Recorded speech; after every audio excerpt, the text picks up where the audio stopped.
For 6 decades, Edna Mae Burnam has been a leading composer of children's piano music. A lifelong Sacramentan, her music has sold millions of copies and been translated and published throughout the world. I went downtown to Sydney in Australia, and I went to one of the big music stores there. And here was Edna Mae's music on the racks, just like it is in Sacramento.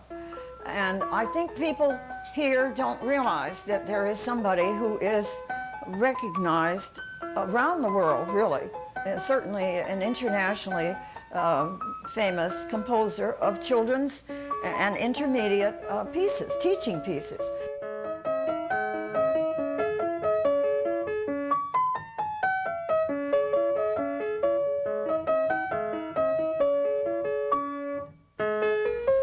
For a person to get universal attention from Sacramento, it's almost impossible.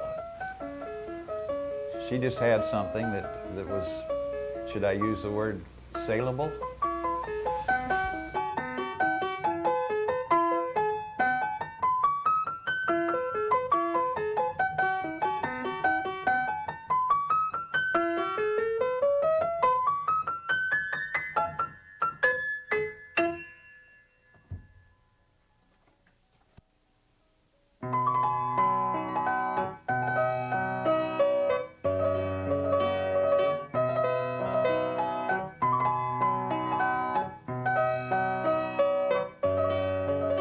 I was born in Sacramento in the house my parents were living in, which was located at 23rd and S Street. My mother was a piano teacher, and my father, many years ago, was a streetcar conductor.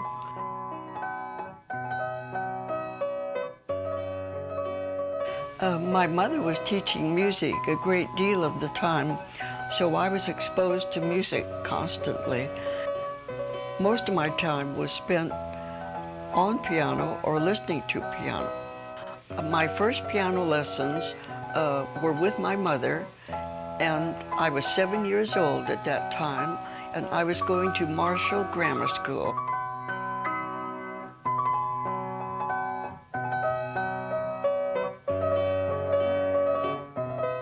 A few years later, my mother began teaching piano at the Pease Conservatory, which is on 22nd and L Street.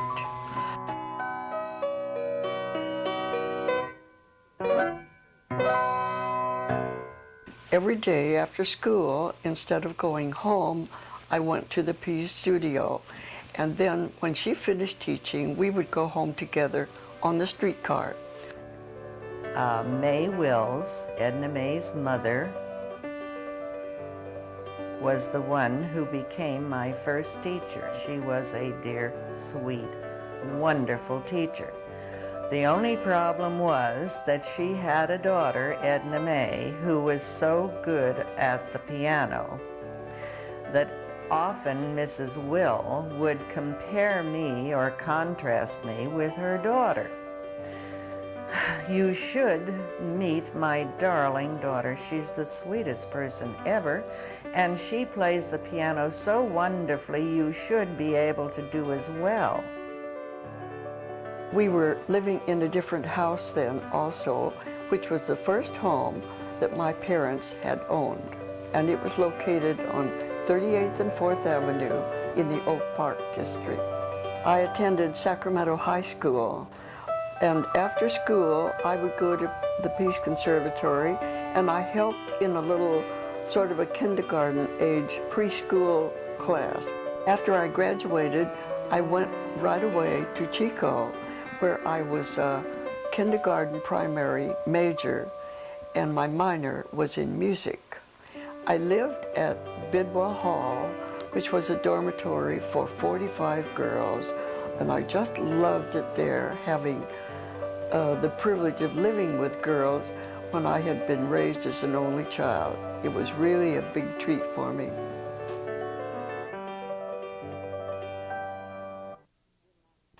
I graduated from Chico State in 1929. Then I came to Sacramento, and my first teaching job was at Theodore Judah School. So I taught music from grades 1 through 5 at Judah, and then I had my little homeroom for a few subjects also. In 1930, Edna had her first date with David Lincoln Burnam, whom she had known of through the Pease Conservatory. A native of Washington, his mother was also a piano teacher. Burnam, a violinist, teacher, and conductor at what was then Sacramento Junior College, would later become conductor of the Sacramento Symphony. I had a bid to the Keeney School dance, which was a formal dance to be in the Eastern Star Temple. I invited Dave to go with me. This dance was on Valentine's Day. I wanted a very special dress to wear to the dance, so I spent $50 to buy the very best formal I could find.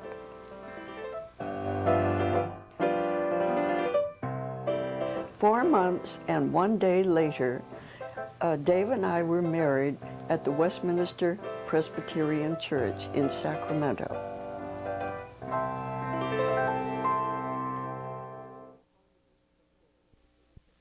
I began taking harmony from Dave, and he was a super harmony teacher, much better than any I had ever had. I also began to write little easy piano teaching pieces for assignments in the class, because I was teaching about 6 little students piano. But she began to send me referral students, some of her own students that she had started. And I was very impressed with their fundamentals that they had.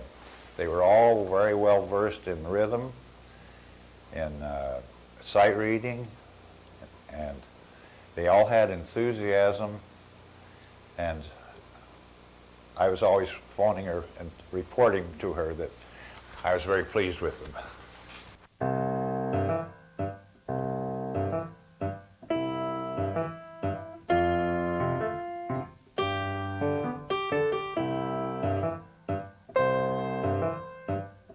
From as far back as I can remember, there was music in the house every day. For instance, when I come home from school, there would be lessons going on. Mom would be giving her lessons upstairs, and Dad was giving violin lessons downstairs. I began to submit little songs for children to children's magazines, and several of these were accepted and printed in the magazines. I wrote for Wee Wisdom magazine, Children's Activities, and Jack and Jill magazine, which was put out by the Saturday Evening Post.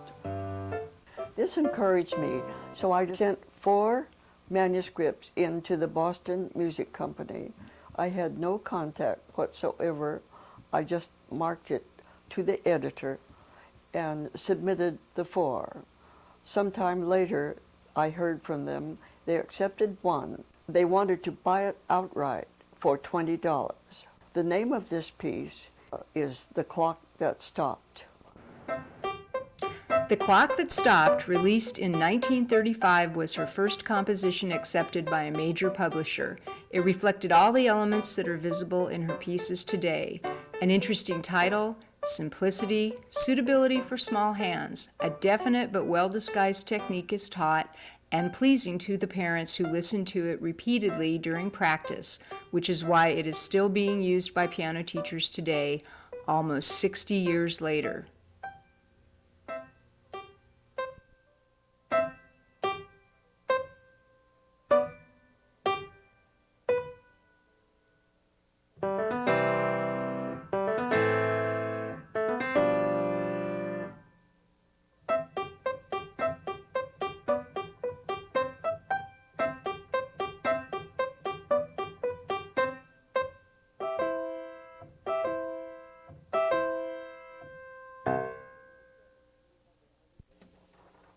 On June the 7th, we had another baby girl. We named her Pat, Patricia Jean. So we bought our first home, and that was located on Curtis Park Drive. The music scene in Sacramento during the 40s was very active, and being a part of this family meant being a part of that activity. Mother and Dad took us to all their performances and jobs around Sacramento. They took us to the Sacramento Symphony performances and their rehearsals, and the music circus, which Dad took part in. And Mother and Dad played concerts at the Crocker Art Gallery. And also they took us to the Ice Follies and the light operas, and almost every musical performance that happened in Sacramento, we were there. And also on vacations, they would even play there. They'd play around the campfire for the other guests.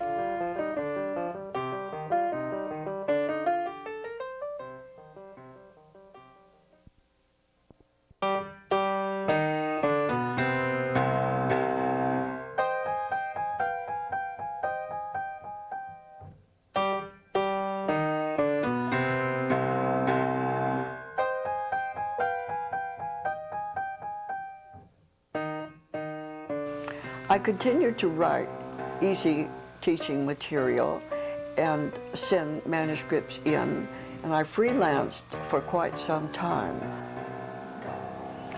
One of my favorite pieces at this time was 15 Men on a Pirate Boat, which was quite successful.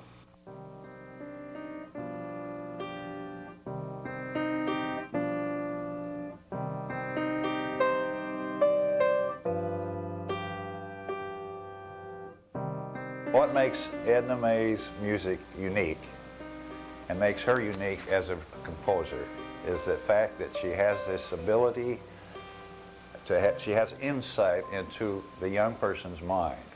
And when she can write music, she feels with the imagination of a young person. For instance, 15 Men on a Pirate Boat is properly aggressive and sort of macho, and it appeals to the young person's mind, you know, and the imagination. And I think she heard music that way.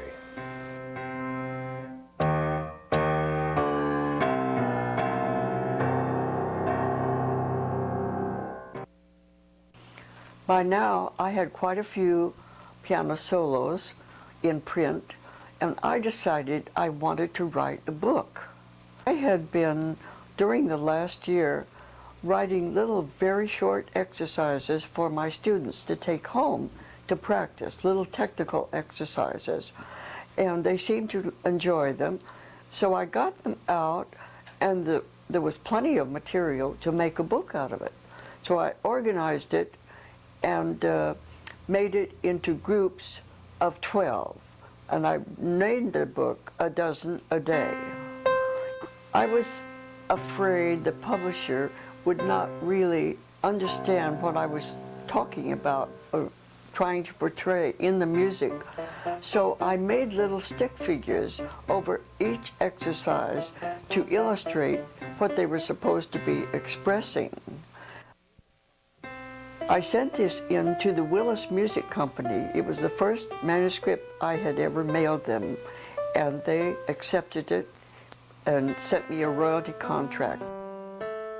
Later, when a book eventually came out, they used all of my stick figures, and they also used them on the cover. And that surprised me very much, and it also made me very happy. With the publication of A Dozen a Day in 1950, Edna May was on the road to becoming one of the most successful educational piano music composers in the world. With 6 books in the series, they have been printed in English, Spanish, and Japanese, and are being sold on 5 continents with over 3.5 million copies printed.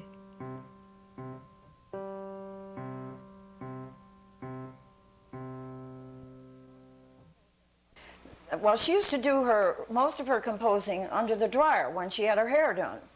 And she would just make notations that would tell her about what the tune was, and then when she got home, she'd work it out. But she told me one time that she was hanging out clothes in her home in Curtis Park one day when the Hokey Pokey ice cream wagon went by, and right away she knew she wanted to write a piece about an ice cream wagon.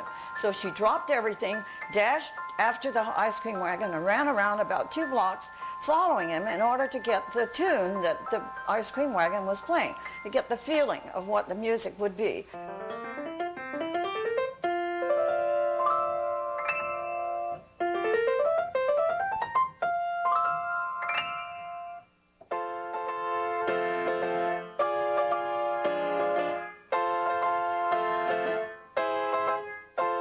Mom has so much music published, but I don't remember ever having seen her write it.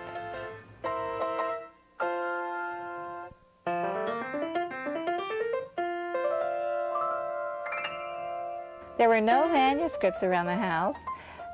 Everything was put away. She must have done it all in private.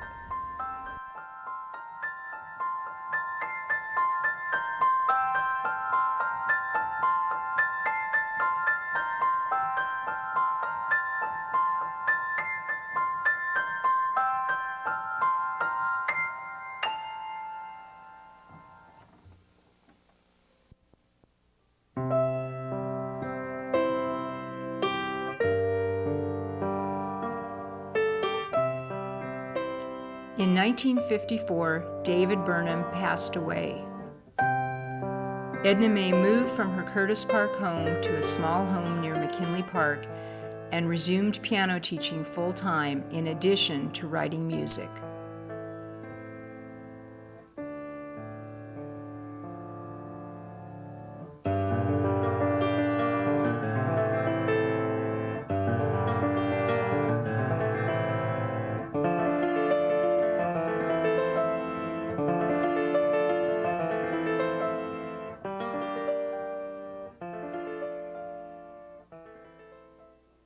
One day I received a phone call from Mr. Ralph Jusko, the new editor that had taken Mr. Yeager's place.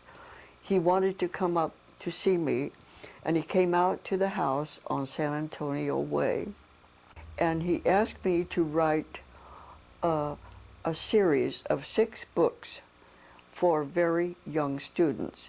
And so I was real happy about this. It was quite a challenge. Right after Mr. Jusko left, I began writing the first book of my step-by-step course for piano.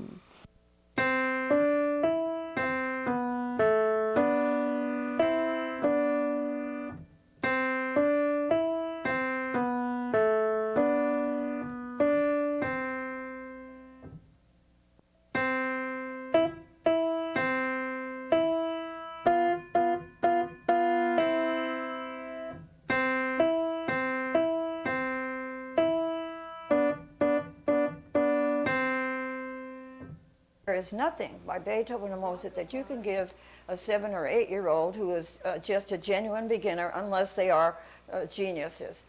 So there's a tremendous need for someone like Edna May, who writes music that the students can play. It lays on their hands in an easy way. She's done enough teaching herself that she knows what students can do, what certain hands can do, and you will find in a case like that that very often one of your weakest students plays the best because they're playing he's playing one of Edna May's pieces. And it's easy for him, and so he can enter into the title. It'll have an interesting title. It won't say sonatina or prelude or something like that, but it'll say ice cream wagon or wiggly snake or something that they can relate to, and so they play it well.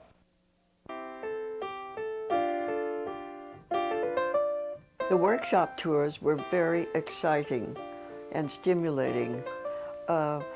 When they sent me on a tour, it would be for 5 weeks, and I would do 3 cities a week, Monday, Wednesday, and Friday.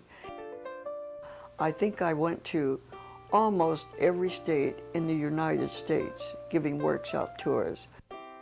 Of course, the main reason of the tour was Willis wanted to promote my music. They were interested, of course, in sales, but I was mainly interested in just having the people know about my music and having the joy of introducing them to it. During this time, Edna May had become acquainted with Harry A. Nauman, a successful Sacramento businessman, born in Sacramento at 18th and N Streets. Harry A. Nauman was a funeral director. He owned Harry A. Nauman and Son, and he also attended the same church I did. I attended dinner at church one evening, and it lasted longer than usual. Anyway, it was quite dark when the dinner was over, and I was a little nervous about going to my car by myself. So I asked Harry if he would walk me to my car. After that walk to the car, we began going out together quite a bit.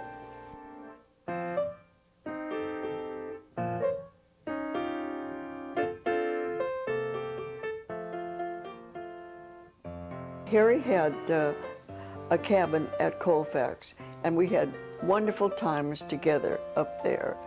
I enjoyed Harry's daughter and her husband and their 2 children, and now they have a little great-granddaughter also, and have had many, many happy times with them. I had a wonderful marriage with Harry for many, many years. We were married almost 20 years, and Harry brought a great deal of happiness into my life and to the life of my family also. Mother's a very strong person. She's good at keeping on when things are tough. She had 2 wonderful marriages, and when each husband died, that was a gigantic loss. But she didn't fall apart. She kept on with her activities, and she kept on writing. And I want to tell you that she has played for us at Penn Women many, many times, but there was one special piece that I will never forget. I shall never forget. And that was a composition that had to do with traffic. And as she played the piano, you could hear in her work every traffic sound there was. You can hear horns, stoplights, brakes, revving the motor. It was the most fantastic thing I had ever heard played on the piano, and I shall never forget it.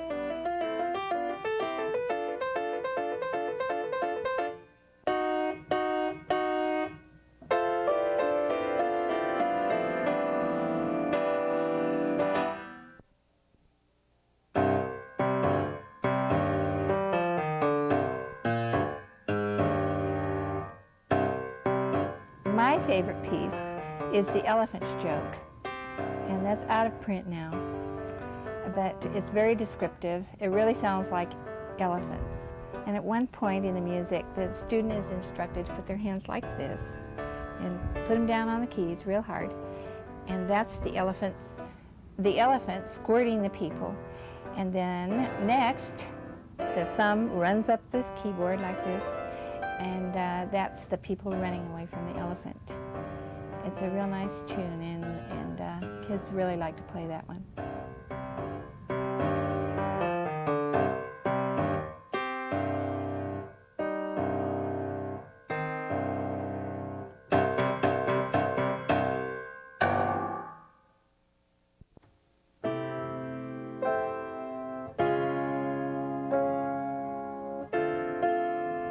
I still write a great deal. I love to compose, and one of the main things that makes me compose is traveling. I love to travel. I like to travel new places, and when I reach home, I write music about the things I have seen on the trip, or perhaps the experiences I have had. And I always dedicate my music to my children or my grandchildren, which now is 7, or great-grandchildren now. I also dedicate music to many of my close friends and piano teachers I have met around the United States. Mother pays special attention to every detail of her compositions. Not only the words and the music, but the artist covers. And she dedicates every song to someone who has meant something in her life. And each one of us really enjoys having our name appear on one of her compositions. I have tried to share my music with my family. I taught my two daughters piano lessons when they were young. I taught all of my grandchildren piano lessons when they were young, and I also taught Harry's two granddaughter piano lessons when they were young. And now I am hoping that as soon as they are old enough, I will be teaching piano lessons to my great-grandchildren.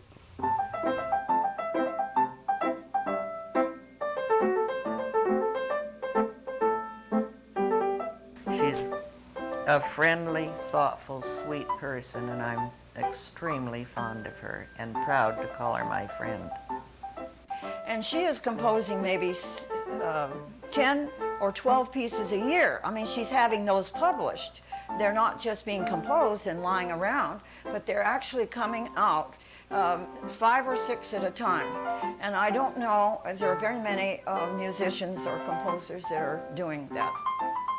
Probably you name about 10 people in Sacramento, and the best known Sacramentans, she's got to be one of them. She'd have to be one, yeah.